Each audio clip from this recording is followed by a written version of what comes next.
This Hangout on air is live. Does it look like it's live on your end?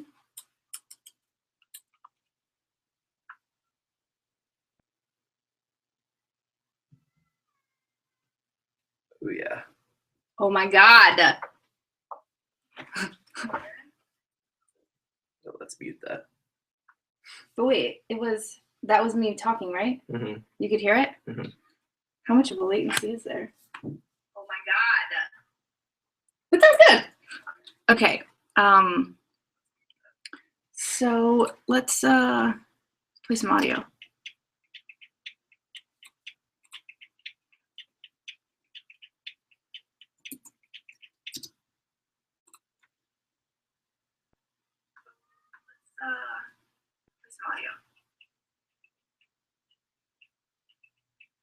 No, that's not through the DAW, right?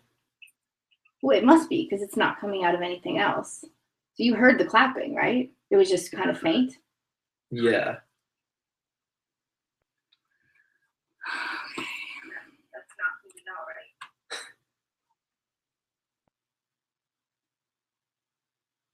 But it did work. Mm-hmm. It just was really low. It was really quiet.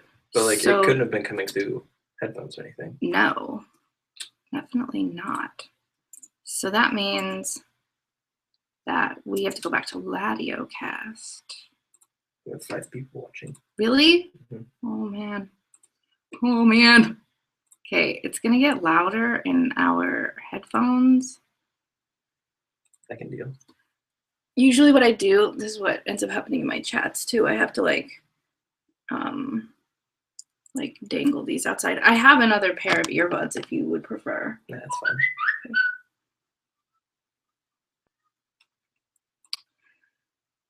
Oh, hey, 15 viewers. Hey guys, I'm just troubleshooting some audio signal stuff right now. So forgive me.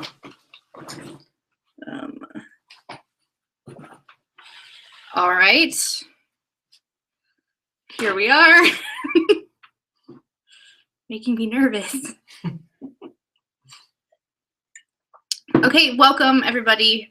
Thanks for joining me in this forum. This is the first time that we're doing this, and if there's a demand and you guys are into it, we're gonna keep doing it and communicating together.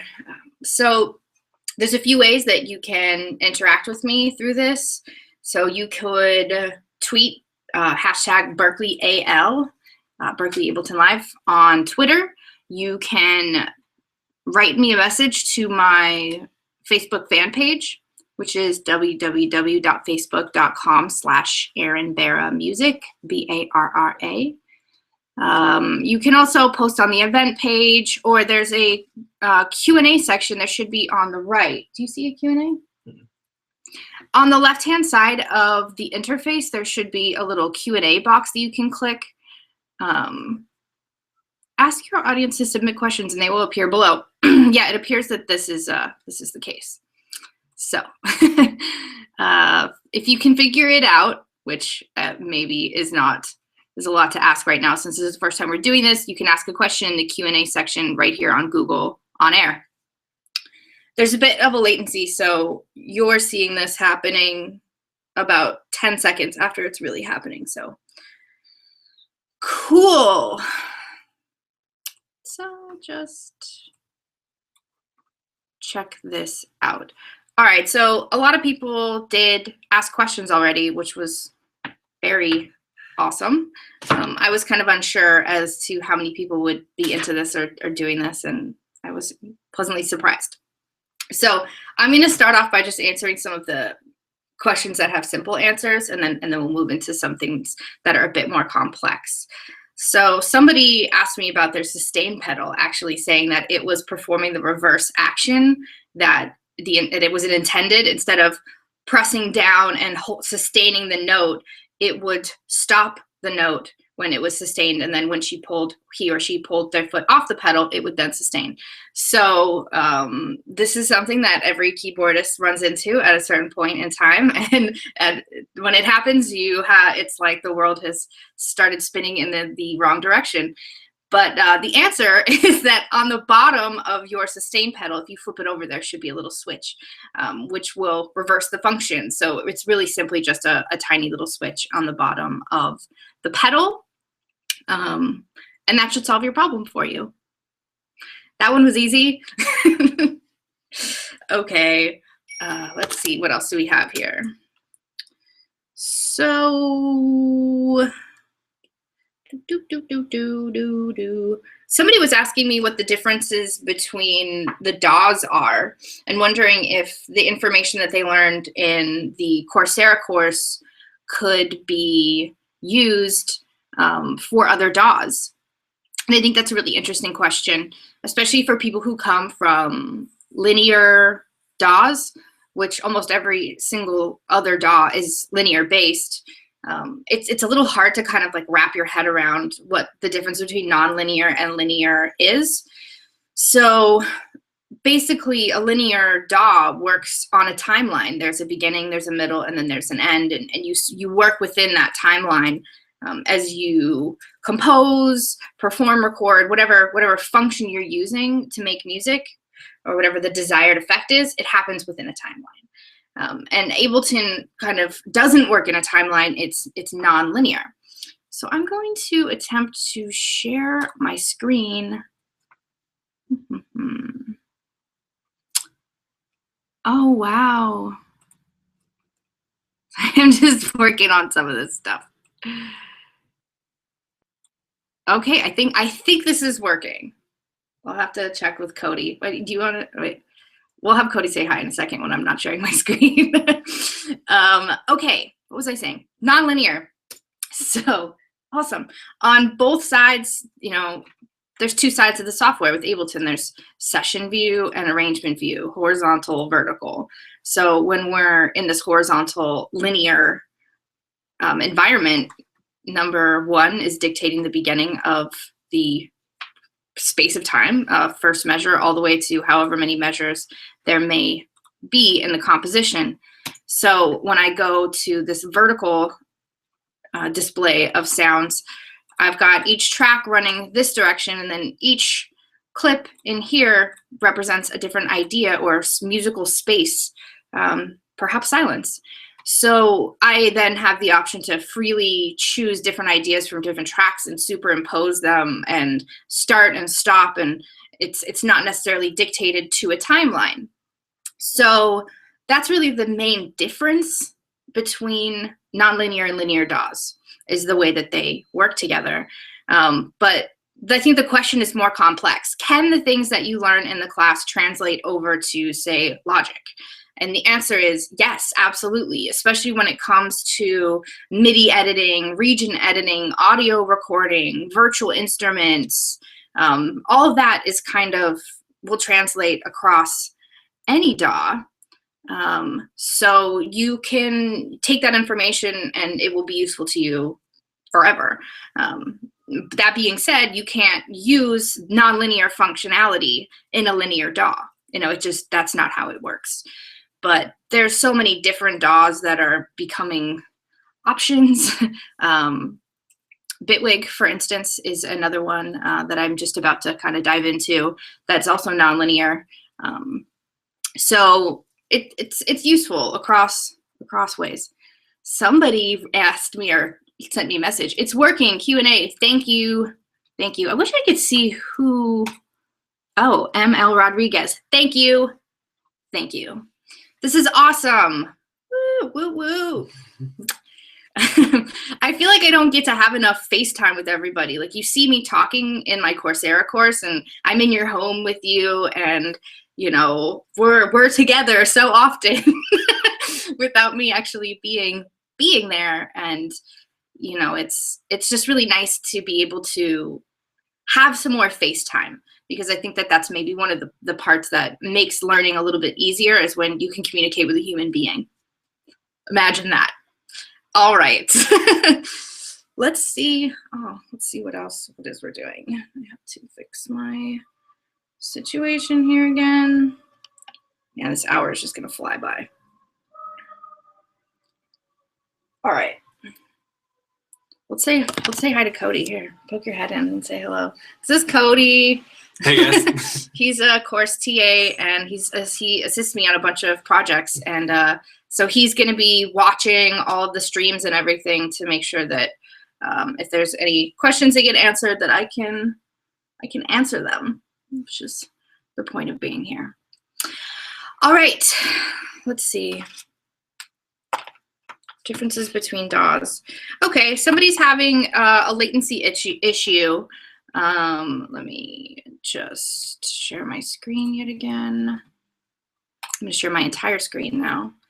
Wow, this is so cool. I've never done this Google stuff, but it really, really is cool. Okay, so basically, this person tells me that they have a really, really powerful computer. And actually, if I remembered correctly, this was a question that was just asked. They have like 24 gigs of RAM, which is much more than I have in my computer. Let me go over to Ableton. So he's experiencing latency issues when he's recording vocals, which I'm assuming may be the case with all audio recording, and wants to know what the deal is, because his computer should be powerful enough to handle that. You shouldn't be experiencing latency. So there's two sides of this. Like every single time you load in a virtual instrument, especially if it's hefty, like if you're running Contact or some third party or a Max Patch, which has like a gigantic chain, it's going to tax your CPU, right? So if you're running a bunch of stuff and it's like all MIDI, and then you get to the audio component of your composition, then you're going to get latency because the computer's power is being taken up running all of the virtual instruments that you put on. So there's two ways to kind of get around this. If I recorded something in here, that's fun.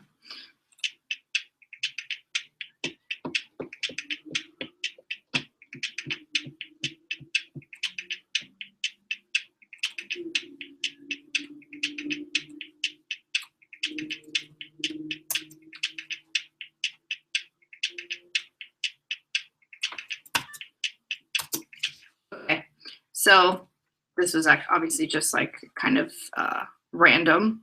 I'm just pressing buttons on my push right now. I shall share that also. That's interesting. More electronic noise when I run picture-in-picture. Anyways, I was just really randomly pressing buttons on my controller here. And so now I have an idea in here, and there's more audio, things like this. So if I right-click on the top of this track, and this works in either session or arrangement view, I have the option to freeze this track. So let's take a look at underneath here. You can see the virtual instrument is displayed, and it's bold. I can adjust the parameters here. I can turn it on, turn it off. So the synth is still active at this point. But if I want to render this to audio and bypass this virtual instrument, it will free up processing power on my CPU. This may be something you already know. So I just right-clicked and I froze it. And then you can see it has this frozen look to it. It's all grayed out. And if I did it again, I could unfreeze it. So this is just creating an audio track, basically. It's like an internal bounce of sorts, where it's then going to free up your computer to use more of its processing power to do things like record audio. So the other thing you have to do is to adjust the sample rate, the buffer size. So I'm in the preferences here, and I'm already down pretty low, and I need to be on 128 samples, actually, because that's what my interface requires of me. Look, I can show you my face for now. We can do a little bit of both. That's crazy. So, right. So he already had the buffer size thing adjusted, and it's kind of a balancing act, because if your buffer's too low, that's also going to tax your CPU, but it will reduce latency. So you kind of have to find this happy middle ground. Like I'm at 7.62 milliseconds of latency, which is unnoticeable from our ears. Okay, so those are the first two things you want to check too. What else is happening in your session? What else? What is your buffer size? The other thing is, what else is your computer doing? And there's an application that exists within all Macintoshes, and I'm assuming there's something similar on the PC side of things. It's called Activity Monitor. So if I run this, I can find out what's happening. Like you can see my computer's working pretty hard right now. I've got picture-in-picture. This is how I'm running so many video sources right now simultaneously. Live is taking up a bunch of it. I've got a virtual mixer. So you can see I'm pretty high up there. But if you had other applications running as well, it would, again, be taking up more of your computer's processing speed. So the last thing, which maybe you haven't thought of yet, is which version of the software are you running? Because when you originally downloaded Ableton, you had the option of downloading the 32-bit version or the 64-bit version of the software. So I'm going to go to my Ableton account right now so you can see. Ableton.com, logging in. This is me. Oh, please don't send me emails, guys.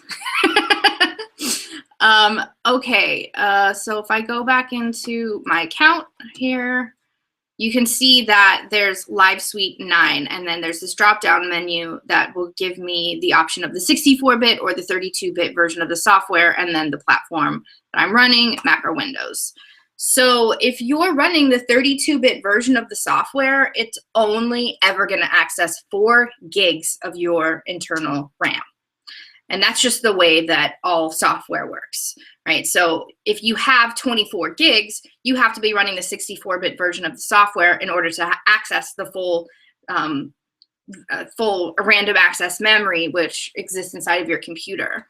And that's something that kind of just doesn't get talked about. Like there should be a little thing on the bottom here that says, if you have more than 4 gigs of RAM, download the 64-bit version. And it's much more complex than that. There has to do with plugins. Certain plugins run at different bit depths. So it's not like an easy answer as to why you're getting latency. There's so many reasons. And then also signal flow. It's like, where is the audio coming in from? How many places does it have to stop along the way before it gets to your ears? And it's always an issue. Actually, Cody and I were he was performing the other day, and when he was practicing, he wasn't experiencing latency. But then when we got on stage, he was. And so we had to like readjust all the signal routing in order to make the performance go on. And so sometimes it's like, especially in the beginning, it may feel like you're not totally in control of it, but I would just keep trying to troubleshoot one thing at a time because there's so many variables. Like, oh, I'm gonna adjust the way I'm routing. In fact, I'm just gonna go out the headphone jack on the interface instead of routing anything back another way. So I hope that was helpful. Okay, let me see what's going on here. I've stopped sharing and I'm looking at you now twice. Okay, let me put this back down to the controller. Technology, so cool sometimes, guys, but it only does what you tell it to. Okay, that repeats itself over and over. Answers questions by selecting. Oh, it's my picture-in-picture that's in the way. Task Manager on a PC. Awesome. Okay, so Task Manager is the application on a PC, which is, I'm assuming, the same as Activity Monitor. Makes sense. Good name. Good name for that one.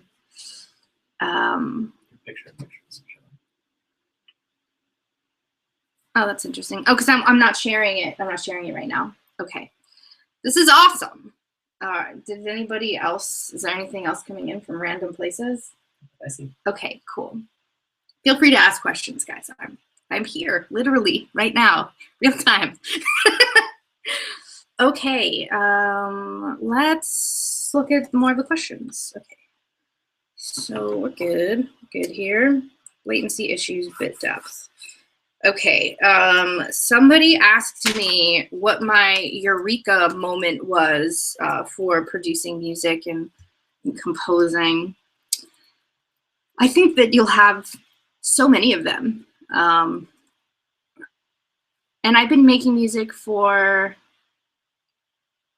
I don't want to tell you because like 26, 27 years. But my parents started me in a music preschool when I was 4. So I've been taking music lessons since I was 4 years old. And it was, you know, in the beginning, it was just banging on pots and pans and marching and singing songs together. But I probably knew my key signatures by the time I was 6.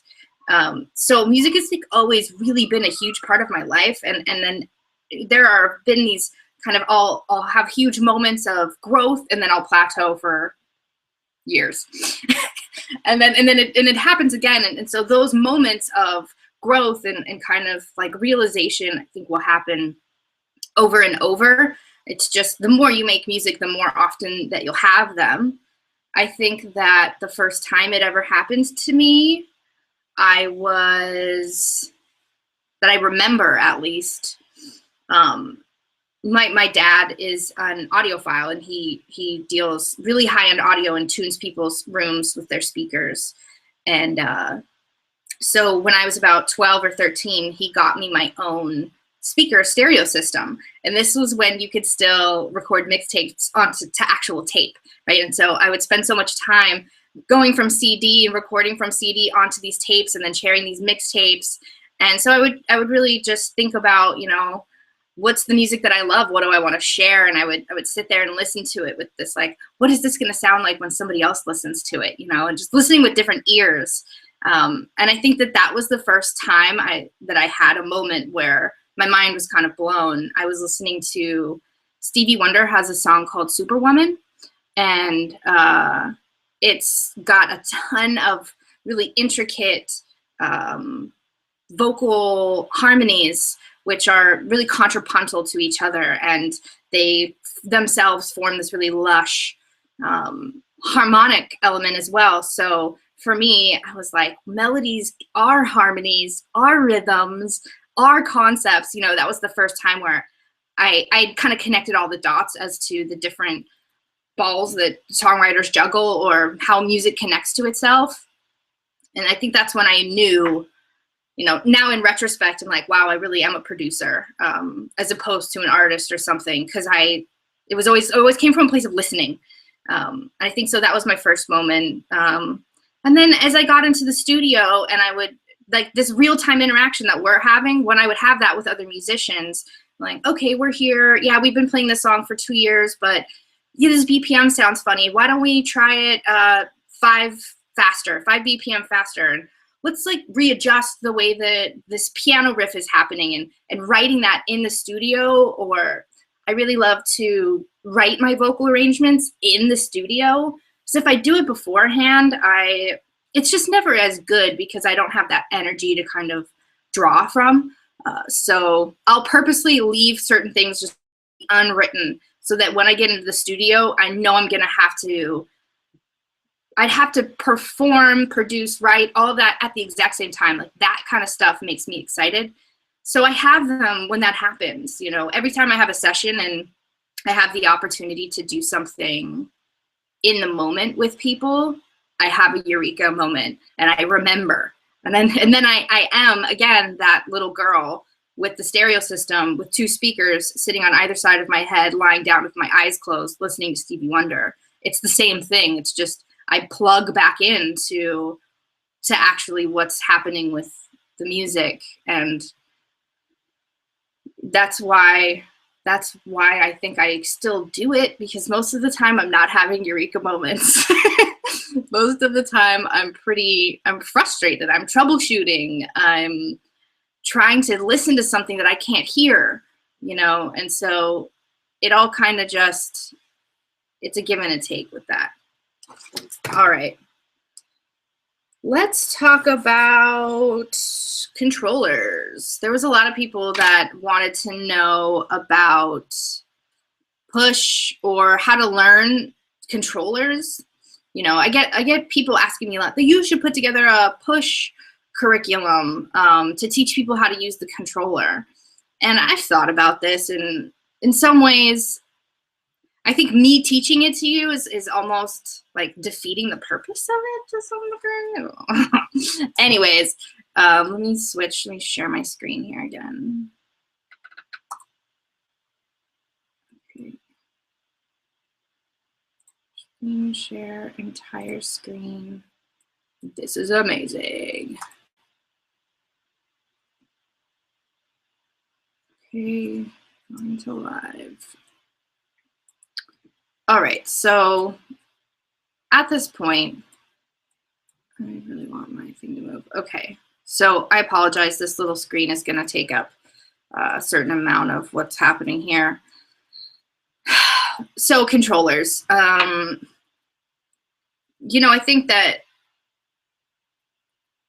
I just started reading this book called Interactive Composition, and it's talking about instruments, you know, like violins. If a sound is really just a variable is a change, right? Any variable that exists within an instrument is just something that can change over time. So, you know, playing a violin has variables. You can press down harder and there makes more sound, or you can bow differently and get a different timbre and a tone. So, and then the control surface in that respect, or the controller that's controlling that sound, is the bow, right?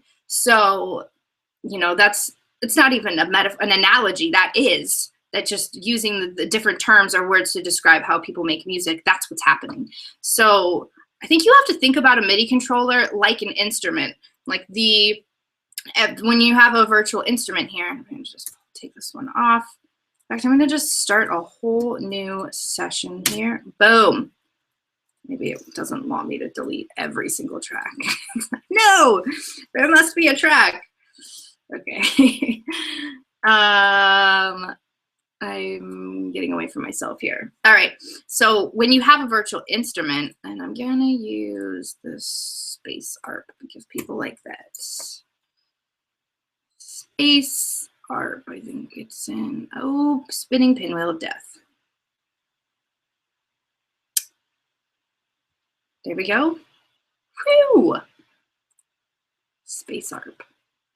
So every single parameter here is a variable. So in some ways, it's just like extremely complex and complicated compared to a violin.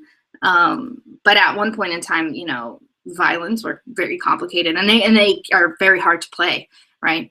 Play well, rather. So, you know, here are all of our variables, and this is my control surface. So if this is the instrument and this is the bow, that's the way you need to think about it in terms of like, how am I approaching this controller? Because a lot of times we don't associate button pushing with instrumental proficiency. But really and truly, you are playing an instrument. It's a virtual instrument. So the best way to play an instrument or to learn how to play an instrument is to start making music on it. And actually, I just got an email from Ableton about finger drumming that maybe I could show with you. Ableton. Melodics. Ableton newsletter. You guys probably got this. Free lessons from a 21st century jazz trio. And if this is a finger drumming tutorial, and I wonder if I can. This is probably on the Ableton site right now as well. But anyways, this is like a step-by-step, like practice, kick, snare, snare, snare, kick. Okay, let me go back to live. So outside of that kind of stuff, which is useful to everybody, the best way to learn a controller is to start making music on it. So, and same thing with your synth libraries, like use them, get them when you have them. Don't just like compile them and put them in a folder and then like eventually someday decide you're gonna click through them. That just slows down your music making process. Open it up, start just fiddling around and making sounds, make music. So a lot of times I like to start with drums.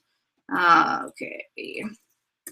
For those of you who have the 9.5 update, you have a lot more drum sounds. And, you know, maybe some of the Coursera students, since I don't think we talked about 9.5, since it just happened a few weeks ago, go get the new version of the software, again, at ableton.com, 9.5. Replace the version on your desktop or on your hard drive.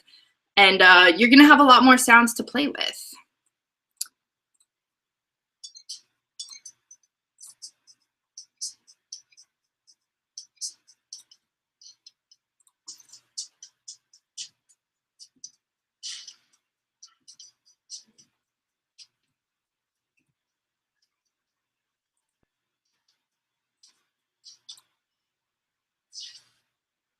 Well, that's fun.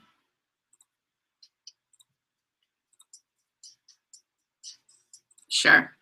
Okay. So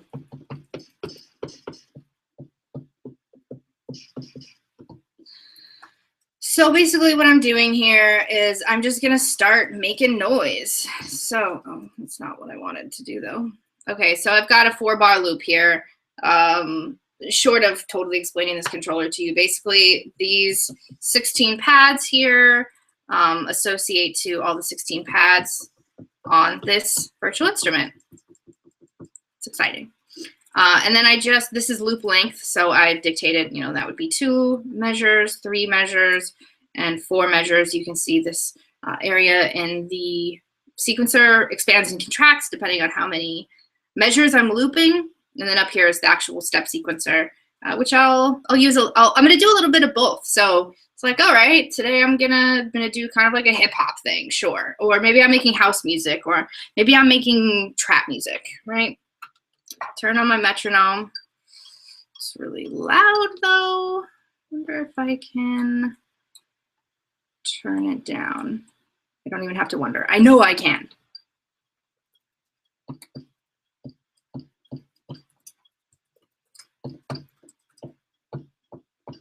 So start with 1 pad. Don't try to, you know, build Rome in a day. Just start with 1 element of a kick pattern.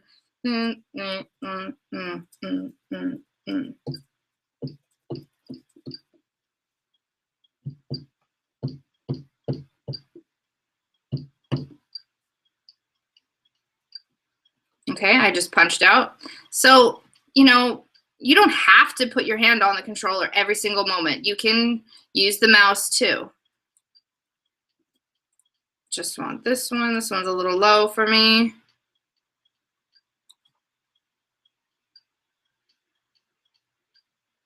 All right, cool. Every single time there's a new thing you want to do, you should probably try doing it from the controller first. That's how you're going to learn better. So I'm quantizing. I'm gonna quantize this.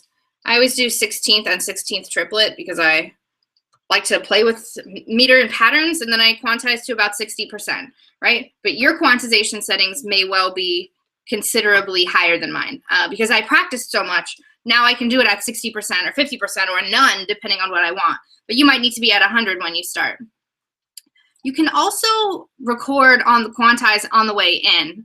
So right now I'm doing none, but that's also a good way to kind of just learn stuff. It's like I'm pushing buttons and the computer's helping to facilitate you to make music by quantizing as you record. So that may be a good thing to have on as you go, right? This is a workflow I taught in the Coursera course, but I click, oh, that's the opposite of what I wanted. I'm duplicating. I can do this from the session, the controller as well. And then I just keep composing. So I'm going to step sequence this. Kind of liked that not being there.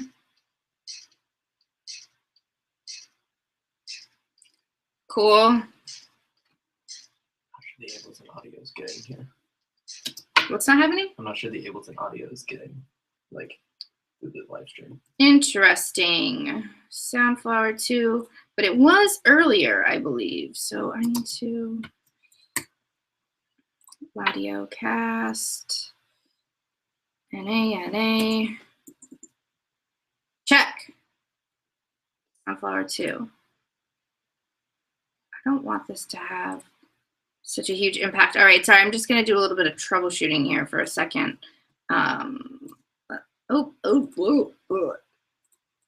Okay. Built-in output. I'm scared.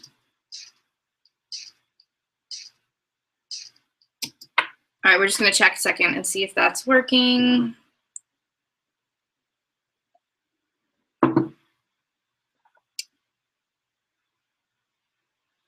A little bit? It's like not there yet. Oh, you're like, ah.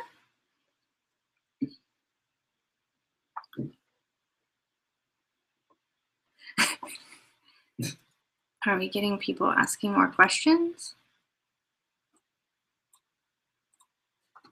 Where do you normally start to produce a song? Drum beat, bass line, melody. Awesome. Okay, so while we're just checking on the audio here, whoa.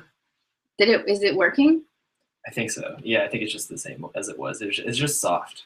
So, I don't know. Well, that's not good. Okay. Maybe I can turn it up. No.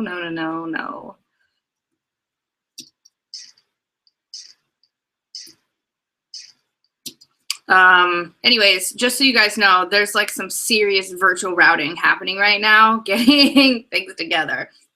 So, okay, I can kind of answer a couple of these questions at the same time. Learning the controller, right? Start making music. That's how you're gonna learn it. Just make music.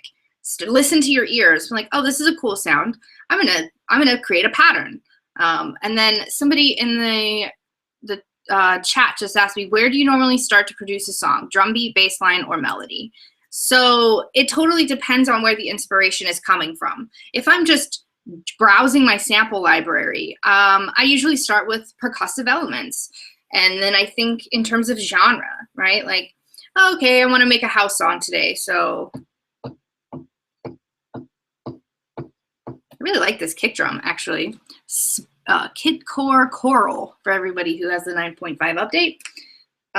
So, you know, I think that it's always good to kind of start from a place. So if I know I like to write house music, then I'll start with a 4 on the floor kick pattern. And then usually I'll move on to a bass pattern because the kick drum and the bass line need to be really, really locked in. So I'll start there and then I'll continue and then maybe I'll do harmonic stuff, kind of come up with some textures. And then at some point I'll hear some sort of a melody. And it might be right after the kick drum. It might be, you know, in a different session. But I tend to start with rhythmic patterns. So I do this in all of my brick and mortar classes. Let me just stop sharing for a second so I can look you in the eyes. Okay, so, oh, my hair's funny. Four things of compositions, right? Generally speaking, rhythms, melodies, harmonies, lyrics. You may or may not have lyrics involved. So I want you to ask yourself this question. Which of those is the most important to me? Rhythm, melody, lyrics, harmony. And then we're ignoring sonic textures right now because sound would go at the top for me with my other choice. And then ask yourself the same question, which is the least important to me, right? So for me, you know, if you've had that moment to think about it, all right, well, to me, lyrics kind of come at last. And that's in the compositional process, but then also kind of like in my heart. And not everybody feels that way. I teach a lot of songwriters that are very, very lyric forward, and that's where they start, you know? So I think that rhythm is the most important. And I think that because it's a river that runs through all of the other things. Melody has no structure without a rhythmic component to it. Harmonies, things change over periods of time.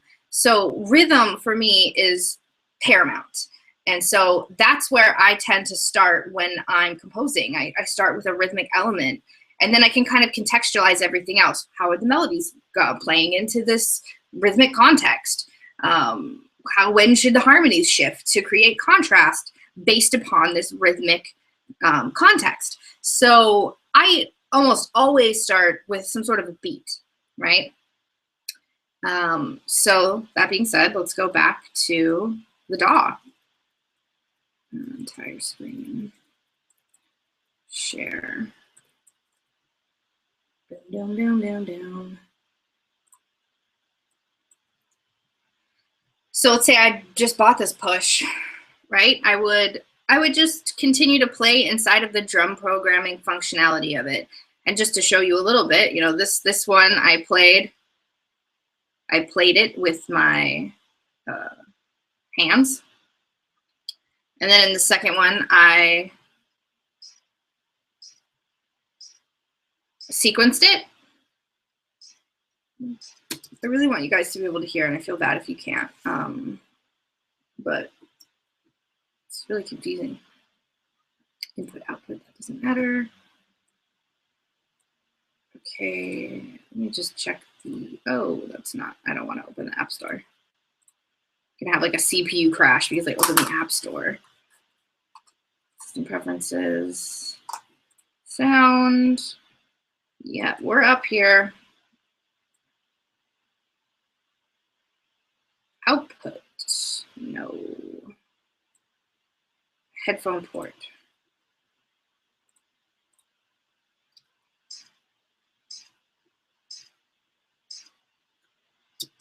I really want it to be working. So if anybody in the chat can let me know if this is or isn't working. We're about at the same place as you right now. All right.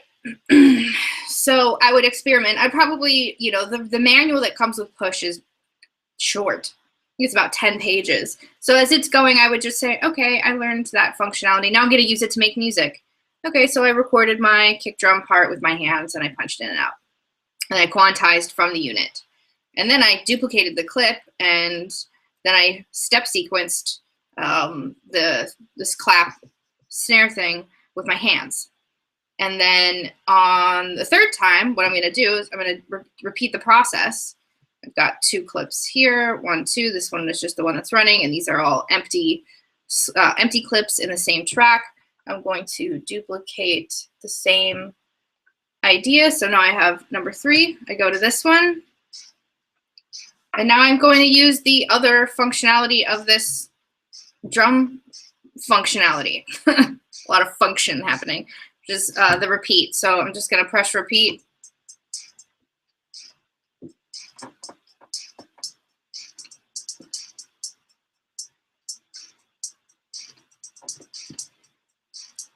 So I'm just playing with it. I'm like pressing down harder and softer on this key to get some variation.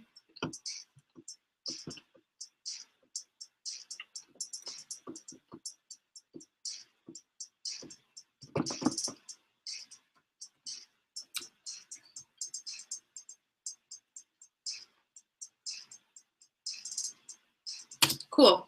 So that's me making music. And through this process, obviously I did it very fast because I've had this controller for years, but you would do it very slowly. You would say, you know, okay, what button do I push now?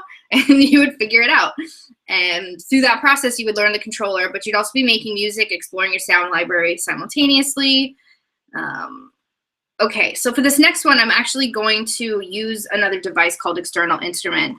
I had somebody ask me a question. Is it still doing the same thing? For the Ableton audio? Yeah. Yeah, it just sounds like it's going through your microphone. We have to like figure it out somehow. Okay. I'm sorry, guys. We shall figure it out. Let me just see here. Looks like we got another question about other controllers you like to use. I can hear it through your microphone, yes. Besides the push, what are the other controllers? All right. Control room. Let's just check this out. What is the control room? Why is it forever and ever? I don't, it's like in the hall of mirrors or something. I'm gonna stop sharing for a second and then see if I can enter the control room. Aaron Barra adjusted your audio level. Yep, I did adjust my audio level. Okay, well, at least we can hear something for right now. And I don't know if that worked, but we're gonna see. Okay. Check, check, check, check. My voice may have gotten extremely loud as well, which would be bad. Other controllers I like to use. Well, I'm a keyboard player, so I have a Novation Launch Key 49 that I was given, and so I use that a lot.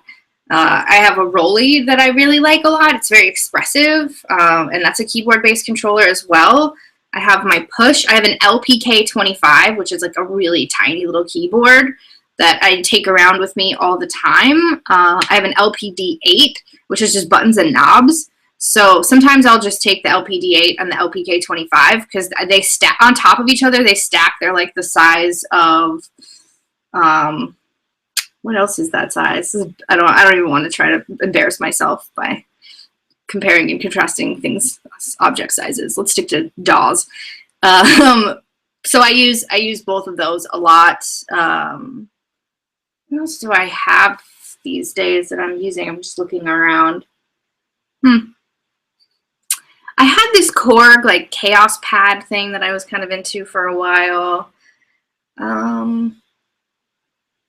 Once Push came out, it was like, man, one-stop shop. Like, why would I use another controller? Which sounds like I'm a salesperson, but it's kind of true. So, looks like we got some more questions in the Facebook group. Ooh, that's the questions. We've got one about your favorite Macs for Live stuff, and one about recording vocals. Someone said they need help recording vocals.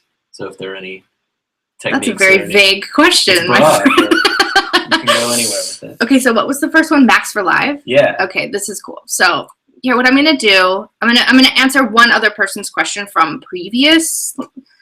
Okay, so I need a MIDI track. That's an audio track. MIDI track, here we go.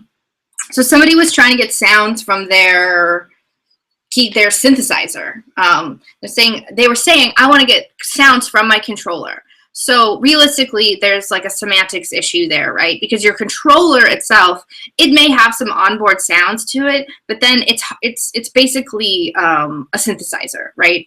Or something that's creating a sound. So controllers in and of themselves, just like the bow on the violin, it does not contain the sounds. It makes the sounds. It controls the sounds. So this controller has no sounds in it, right? It's just performing a virtual instrument. So if you have a synthesizer which has onboard sounds, you're going to have to send that out as audio out the back of your keyboard. There should be, it says main outputs left and right. So 1/4 inch out from the keyboard, and then you're going to have to plug it into an external audio interface in order to get the sound to come into Ableton. So if you have it plugged in, say we're on audio here, this is going to be the same for recording vocals. You have to have an interface and then have it, be talking to Ableton properly, and you'd say audio from external input what? So I'm going to go for external input 1. So I have my Minotaur. Just to show this to you here. All right, that's a Moog synthesizer. It's just a module. There's no keys or anything. So actually, it just only has sounds. It has no way to play the sounds. And I'm going to play it here using the Push to send MIDI information to the Minotaur, which then is going to be sending sound into my internal interface, or my external interface. But on the back of the Minotaur, it also has a MIDI USB function as well. So there's 2 ways that I can do this, and I find them to be very interesting. So I'm actually going to receive MIDI from the Minotaur as well as audio, because I want that audio signal, but I also want the MIDI signal so I can edit that performance later on. So I'm going to load something called external instrument. So it's in the instrument section, and you probably only have this if you have Suite. You need Suite to make that happen. Okay, and then down here, I'm gonna find out. I'm gonna tell Ableton what's what. It's down on the ground. So MIDI to the Moog Minotaur. Boom. Audio input from input 1. Turning this up. So you can see I have this external instrument is where all this audio sound source stuff is coming from. You can maybe hear an analog hum in the background. Probably not though because of the audio issues. Okay, so basically this is MIDI and audio simultaneously in a single track, right? So I'm also gonna, I'm receiving into this section as well. So when I play this here, this is a MIDI track. This is an audio track. I'm monitoring off here, so this is all grayed out, but I'm gonna capture a MIDI performance and an audio performance simultaneously from my Moog Minotaur. So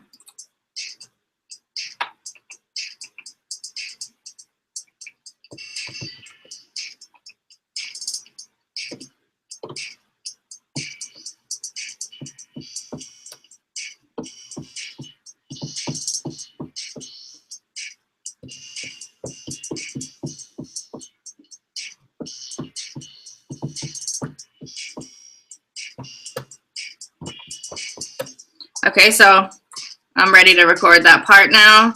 1, 2, 3, 4. Everybody clap your hands.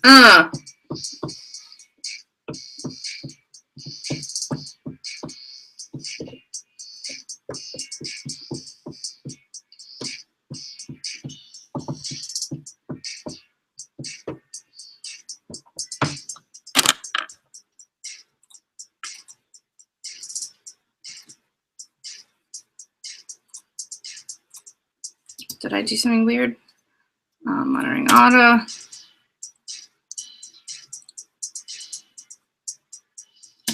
I didn't have both of these record enabled, which is what happened, but I can actually do some kind of crazy stuff here. So in this is the MIDI performance of a module which is largely audio based, right? So it just holds the sounds. It should be sending audio, which I am receiving audio.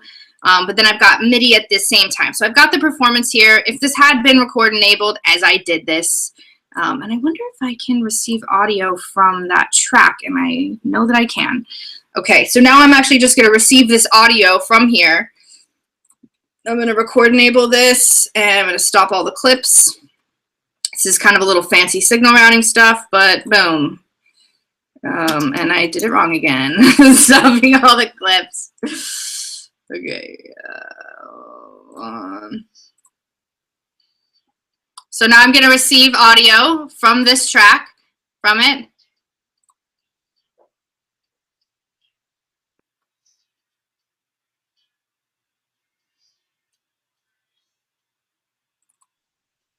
Cool.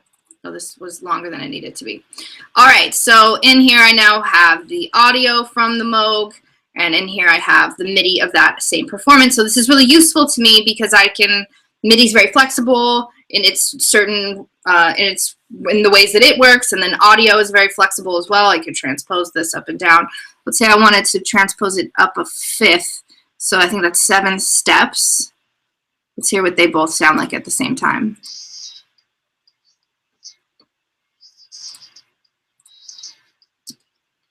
I might be doing something a little crazy.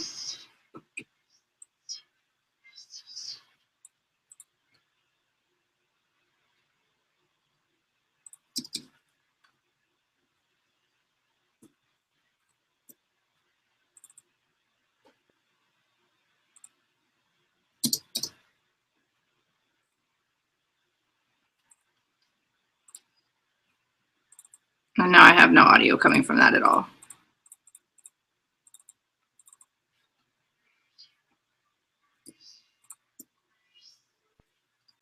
Anyways, you get the idea. I can manipulate audio a certain way. I can manipulate MIDI another way. And so now I've got them both through this external instrument. So that's maybe more complicated than what you wanted in terms of getting the sounds out of your motif or whatever it is you're using.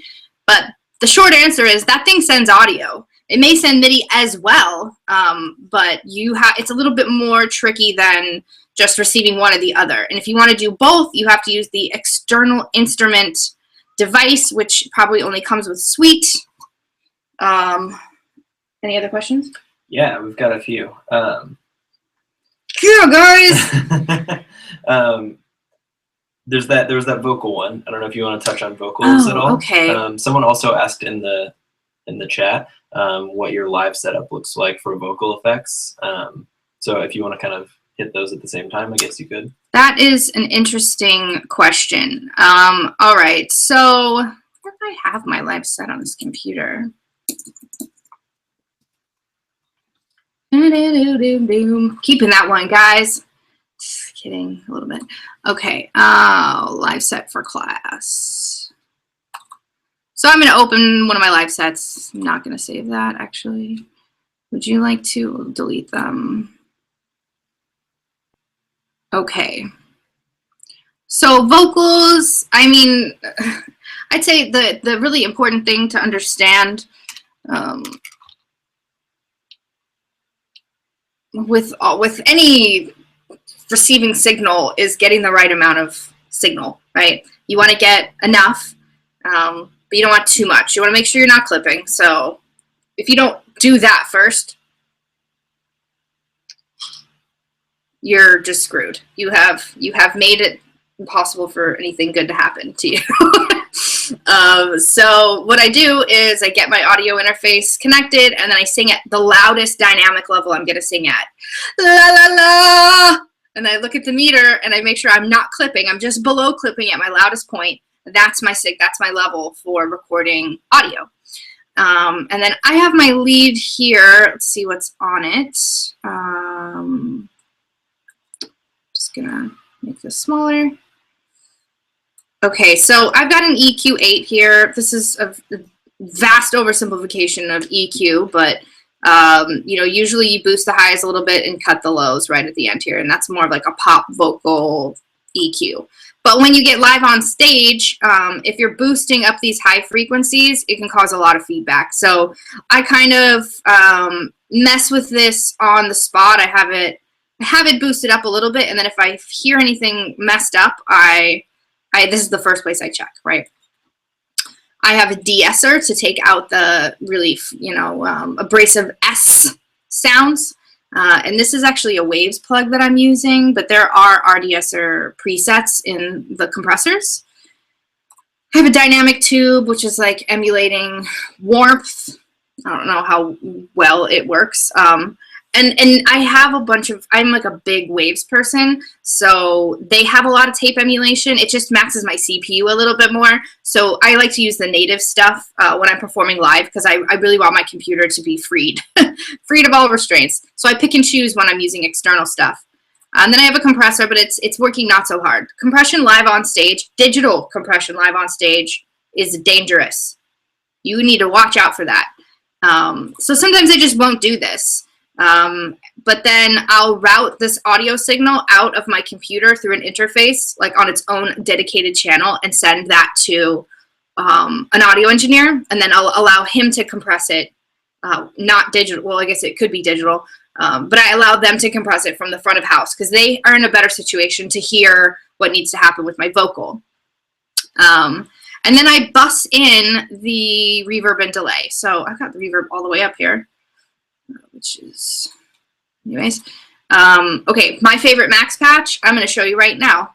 So if you go and download the Max for Live Essentials pack, which is free on the Ableton website, in the audio effect, there's these convolution reverbs, which it's a new type of reverb, and that's like a larger conversation, but convolution is a more recent type of reverb. There's plate reverbs, chamber reverbs. So now this is like a very heavy math reverb, but they sound absolutely amazing. And I use these on almost all of my sessions, and you can see how many presets there are, and they're just digital emulations of all these different types of reverb. So even if I wrote in plate reverbs are my favorite. You can see how many plates I have here, different types of materials, so on and so forth. spaces, sizes, materials. So I use these a lot, and actually I'm just gonna load one of them in here. I'm gonna do, I really like this gold plate. Here we go, and I'll drop this in if it wants to play nice with me right now. So,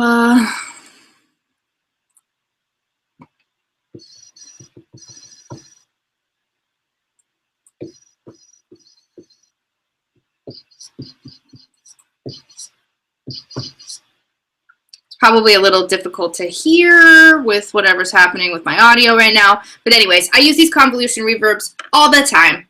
And if you want to use the pro version of it, you can get even more kind of detail with that reverb, but it taxes your CPU pretty significantly. And I go to sessions, you know, and I'll bounce out stems or reference tracks with my reverb, and then people will, this happened to me multiple times, will you send me what's happening on that return track? That reverb is so awesome. Like, people who are big Pro Tools users and big third-party expensive plugin users always say that they love this reverb. Vocalists love this reverb. So I use the convolution all of the time on my vocal, and I usually have that on a return track, and I bust it in here. And then I use the delay also. But besides that, for live stuff, I don't try to do too much else, because I've got a lot of other things. Like, less is always more in terms of what your computer's doing and what you're doing. So I just try to get a really good solid sound and then do more of the tweaking on the other devices and stuff. But actually, Cody just did something really cool on his set. Why don't you tell them about the vocal harmonizer? Yeah, so there's this Max for Live device called Pitch and Time Machines that were recently free. And what I did was I put one of them on my vocal that I was singing live with. But all I did was I had it produce the same tone the entire time I was singing. So like the song I was singing was in G, and so no matter what note I was singing, it was harmonizing a G just pedal point, like out of everything. Which kind of like made for some interesting stuff, because sometimes like it was a perfect like third, or it was a nice like harmony, and sometimes it got a little bit more like when I was like getting closer to like seconds and things like that. But it like works for the whole song. It sounded really cool too. And it was actually so cool. I asked him, I was like, what was that? Because I get a lot of, especially vocalists, wanting to have this vocal harmonization effect. And it's an emulation of a piece of hardware called a TC Helicon. That's one of the pieces of hardware. And so now we have these digital emulations of it. I just Googled it, and here it is.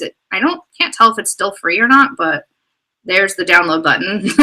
I downloaded it the other day and it was free. So that's really cool. I've also done some weird stuff with like live auto-tune that I'm really into. But that's not necessarily tasteful, depending on what your tastes are, right? So, and it also kind of was quite a load taker on my CPU. So hopefully that was informative, but just same thing with the controllers, or all the stuff, the vocals, learning the controllers, what are you using? The best piece of advice I can give to you on all of these things is just to keep doing it over and over and over. You know, you want to, I need to switch this. Sorry, there I am. Okay, you just want to keep doing it, and then you'll get better. You'll get better at listening to your vocal, EQing your vocal, compressing your vocal, which is compression. Somebody asked me about this, and we didn't get into it this time. I apologize. So many really great questions. Thank you so much. And I'll make sure to do like a little bit more on that next time, which will be 2016. Yeah, just keep doing it. Just keep doing it. Try different gear, borrow different microphones, try doing different things so you can understand what's happening and you can control those sounds better. You're tracking vocals, especially EQing vocals, it's an art form, you know. And I sometimes when I track my own vocals, I have really bad results, and then when somebody else tracks it, I have really good results, or vice versa. Every single situation is different. Okay, you guys are awesome. Thank you for joining me. This was fantastic. I hope you enjoyed it. Please feel free to send me a message on Facebook and tell me that you liked it, or if you have other questions you want me to address or things I can fix. Please let me know. Definitely connect with me on Facebook, Twitter, Instagram, all those places. I try to stay really active, and I'm making a really large effort now to connect with you guys fast and often. And this was kind of a way for me to funnel a lot of that interaction into one place where we're really communicating. So I hope you enjoyed it, and I know that I did. And I really hope to see you guys next time. Goodbye.